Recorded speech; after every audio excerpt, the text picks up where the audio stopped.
Shalom. Saudaraku, ayo mari buka Alkitab kita.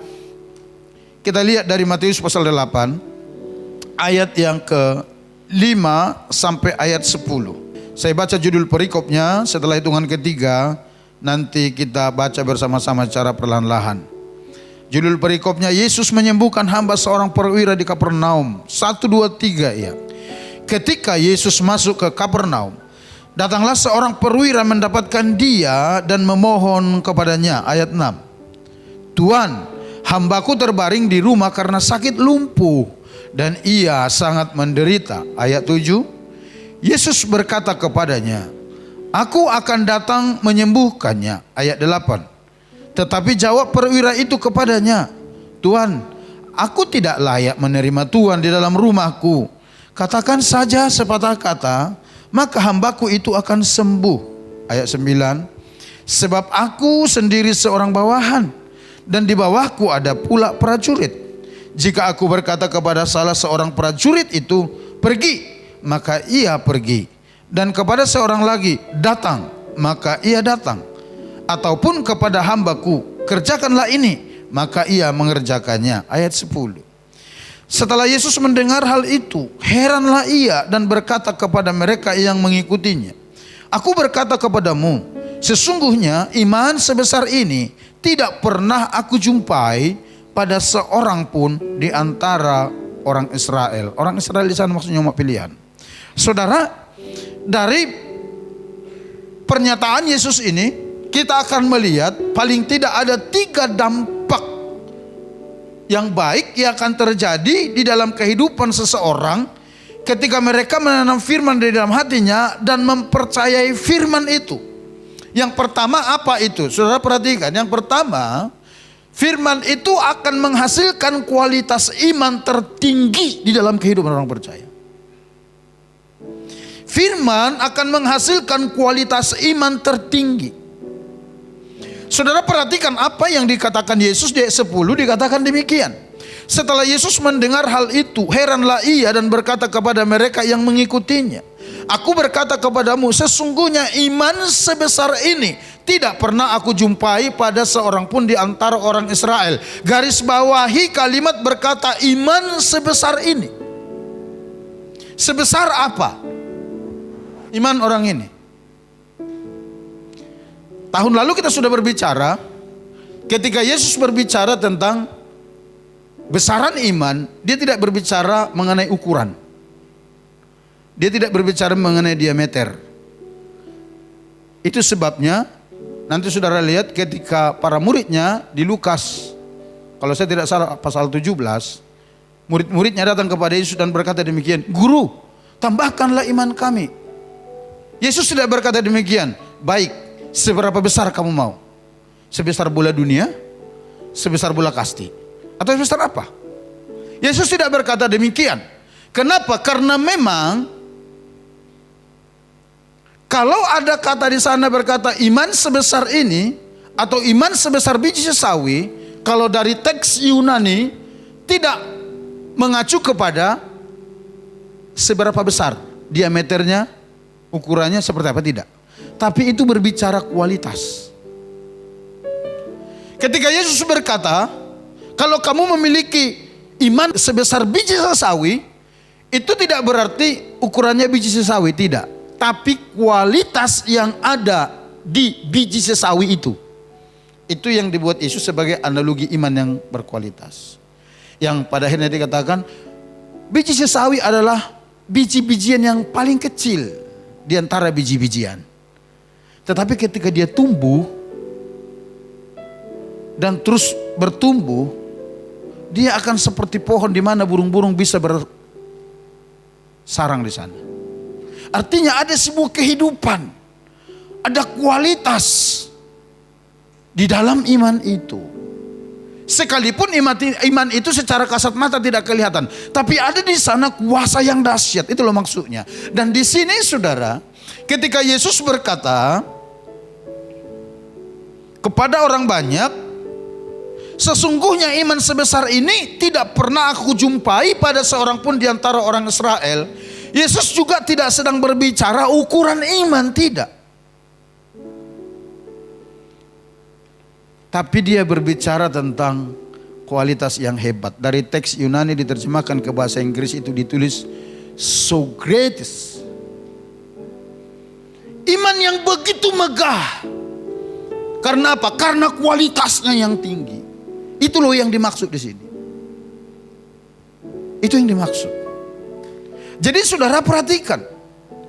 Ketika perwira ini datang kepada Yesus yang dalam tanda petik atau notabene-nya bukan orang Israel.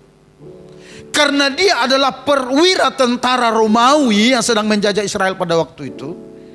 Artinya di luar umat pilihan. Tapi dia bisa memiliki kualitas iman yang sangat luar biasa. Oh, itu hebat saudara. Dan itu tidak terjadi begitu saja. Kenapa dia bisa memiliki iman yang sangat megah dan berkualitas itu? Coba kita lihat ayat 8. Ayat 8 berkata begini. Tetapi jawab perwira itu kepadanya, Tuan, aku tidak layak menerima Tuan di dalam rumahku. Katakan saja sepatah kata, maka hambaku itu akan sembuh. Pernyataan pujian yang datang dari Yesus kepada perwira Romawi ini, itu dasarnya dari ayat 8. Di ayat 7 kan kita sudah baca, Yesus bersedia datang ke rumahnya untuk mengunjungi hambanya yang sakit lumpuh itu, dan Yesus bersedia menyembuhkan. Tapi saudara, akhirnya perwira itu berkata demikian, Tuhan, udahlah gak usah masuk ke rumahku, aku tidak sanggup. Saya tidak layak menyambut kedatangan Tuhan ke rumah. Katakan saja sepatah kata, untuk hambaku itu dia pasti sembuh. Wah, itu keren luar biasa saudara.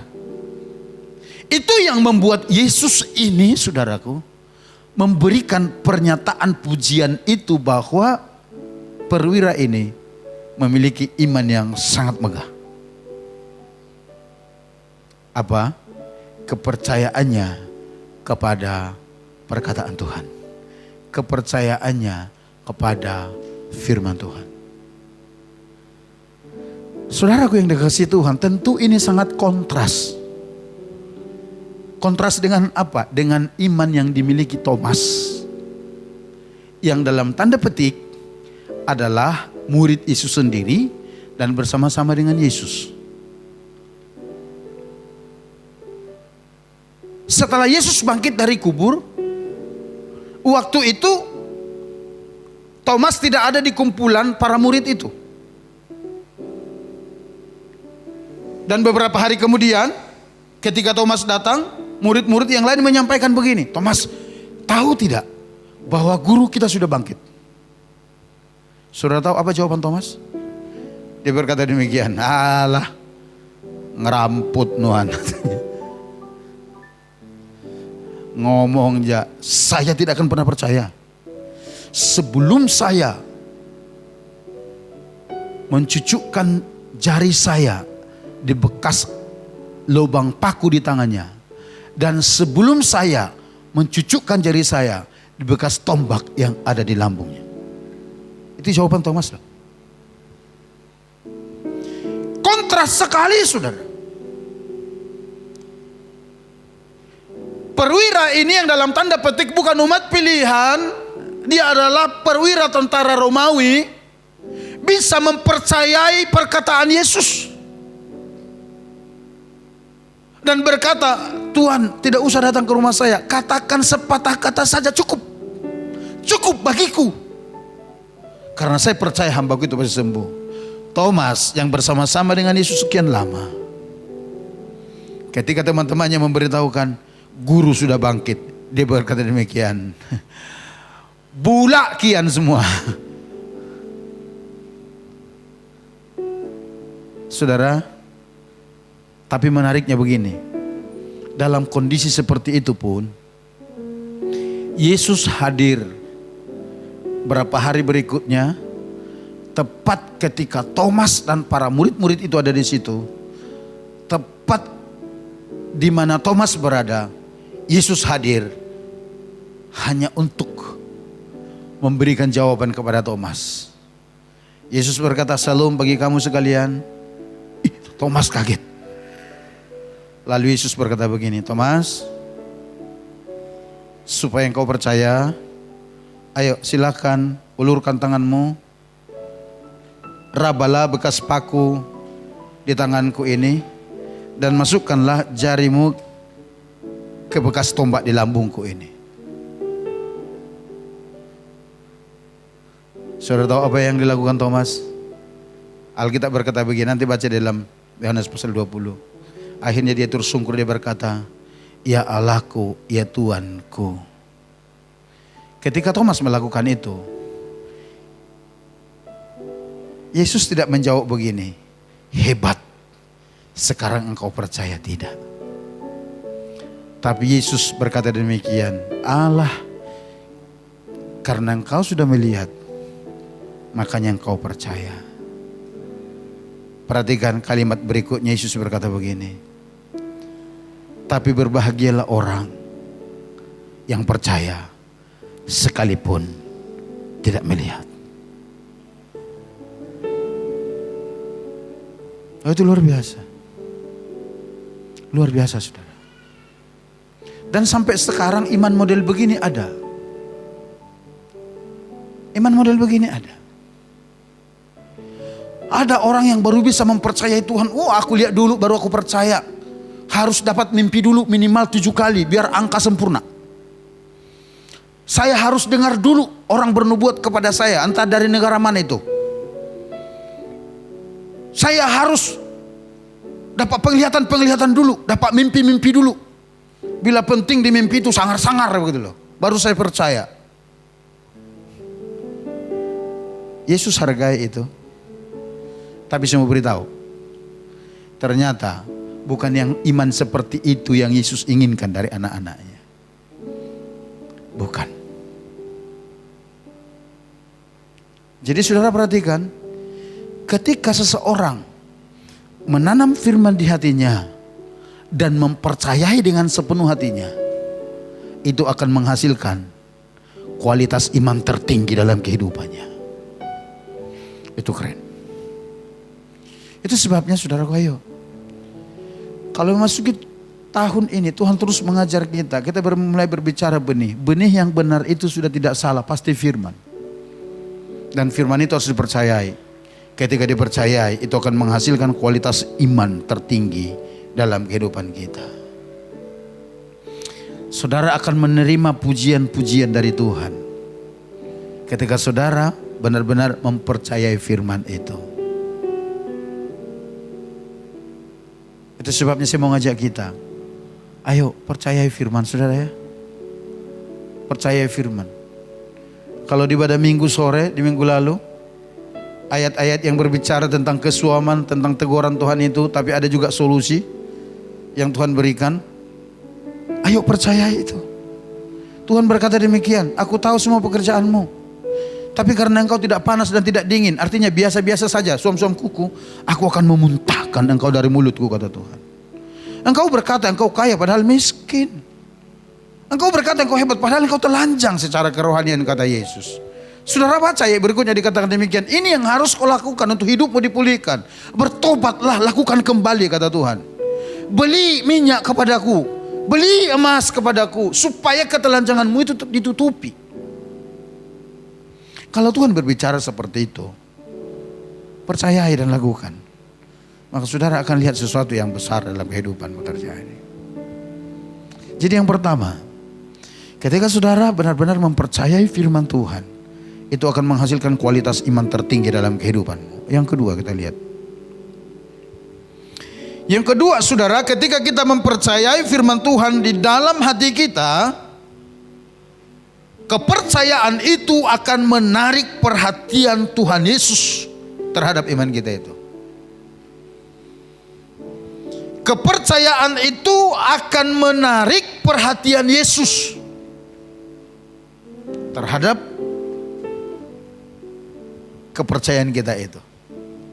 Saudara perhatikan di dalam ayat 10 tadi dikatakan demikian, Setelah Yesus mendengar hal itu, heranlah ia dan berkata kepada mereka yang mengikutinya.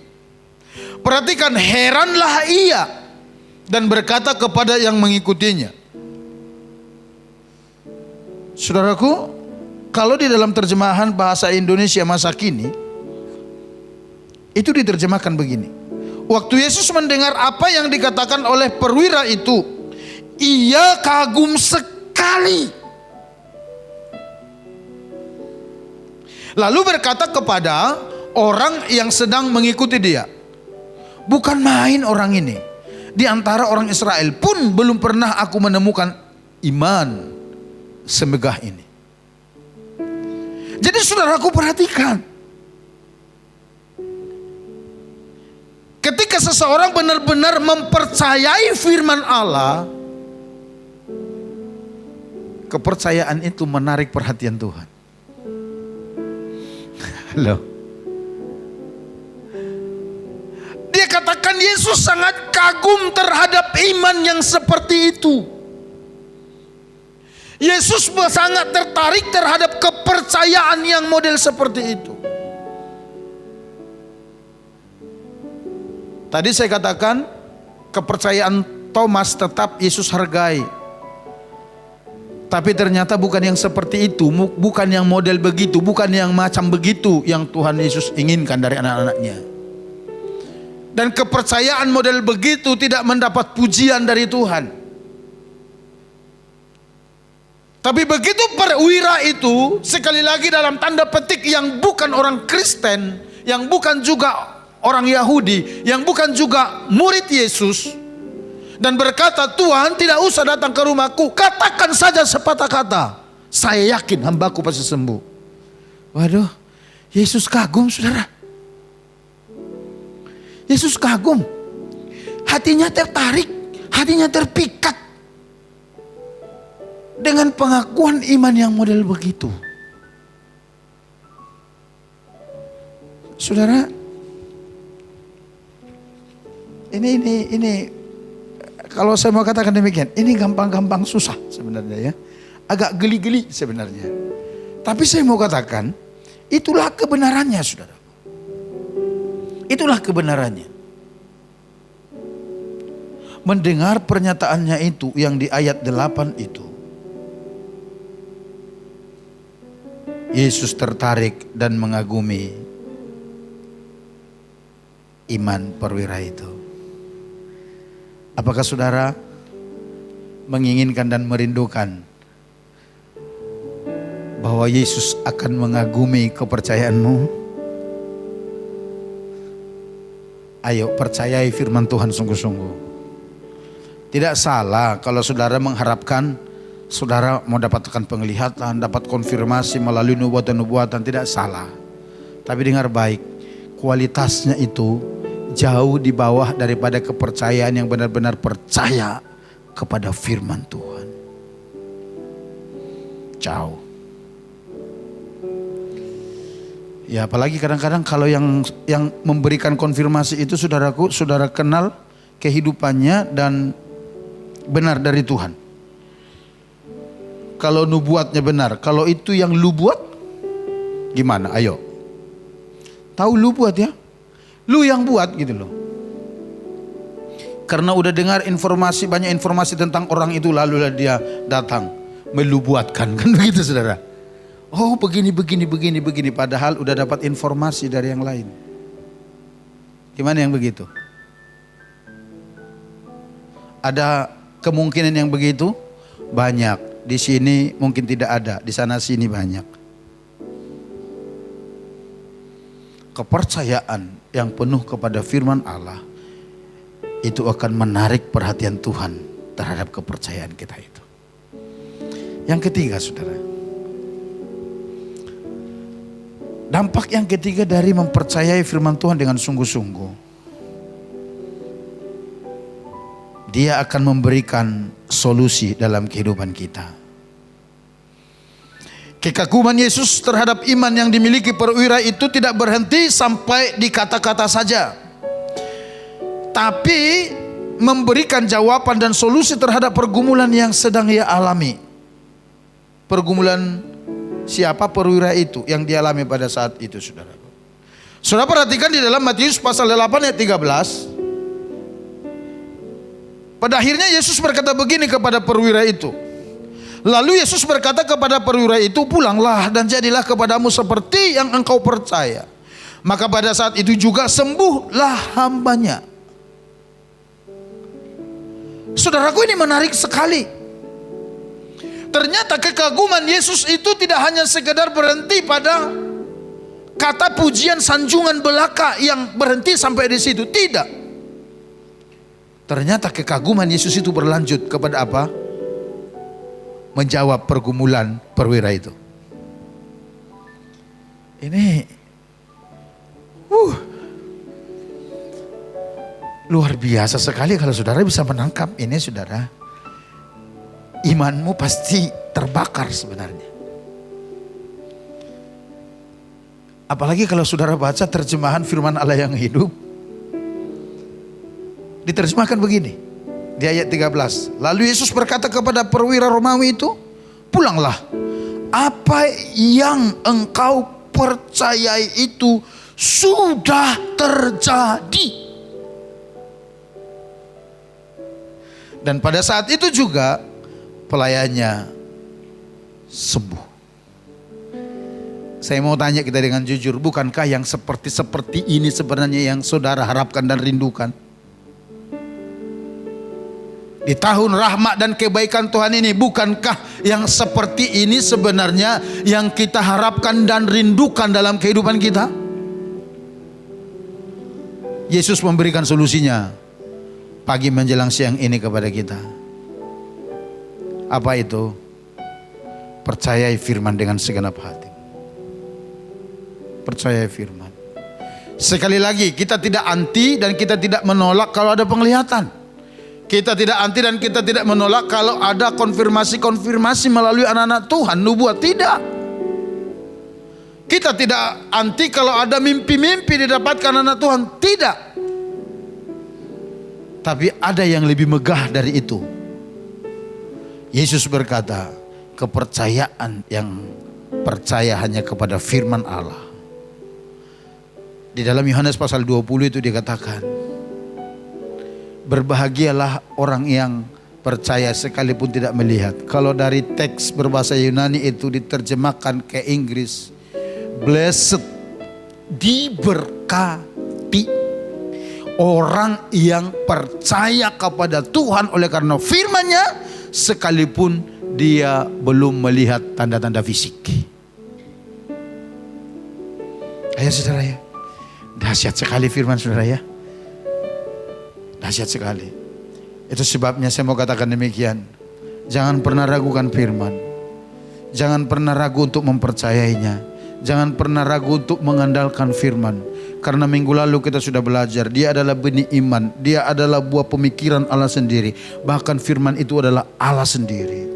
Itu sebabnya kenapa Roh Kudus mewahyukan kepada penulis Amsal, siapa meremehkan firman akan menanggung akibatnya. Kalau terjemahan firman Allah yang hidup, siapa meremehkan firman, dia sedang mencelakai dirinya. Kenapa begitu? Karena tanpa mereka sadari, ketika remehkan firman, mereka sedang meremehkan pribadi Allah yang ada di firman itu. Itulah saudara.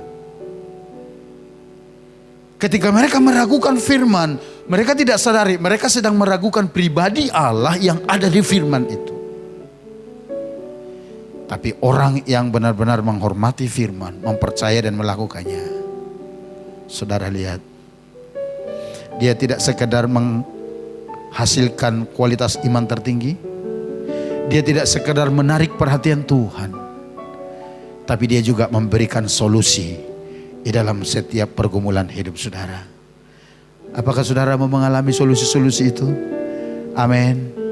Kalau begitu percaya firman dengan segenap hatimu, maka dia akan memberikan solusi kepadamu.